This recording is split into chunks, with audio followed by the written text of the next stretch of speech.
संकटांवर मात करण्यासाठी, जीवनात समृद्धी आणण्यासाठी आणि आपली स्वप्न पूर्ण करण्यासाठी आता आपल्याला साथ देतील शुभरत्न। आर्थिक, प्रापंचिक, राजकीय आणि शारीरिक भरभराटीसाठी आजच आपल्या राशीचं शुभरत्न परिधान करा। 5 पिढ्यांपासून विश्वासाची परंपरा।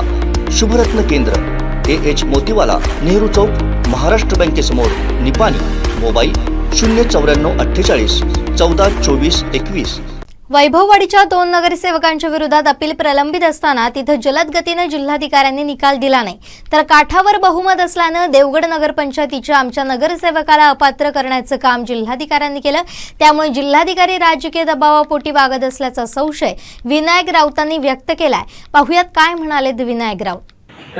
हे सगळं फिक्सिंग आहे, ती मॅच फिक्सिंग आहे, त्यामुळे फार आम्हाला त्याच्यासाठी काळजी वाटत नाहीये।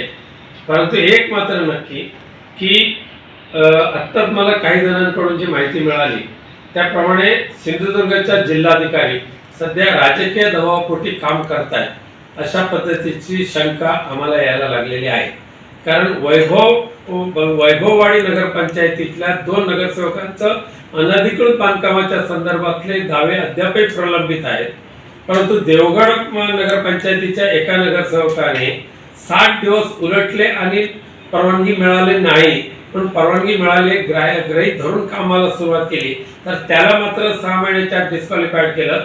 आम्ही लवकरच सिंधुदुर्गच्या जिल्हाधिकारी महोदयांना आम्ही भेटणार आहोत आणि राजकीय दबावापोटी जर असं काम करून तुम्ही पक्षीय दृष्टिकोनातून काम करत असाल तर आम्ही मात्र ते खपवून घेणार नाही, हे आम्ही त्यांना सांगणार आहोत।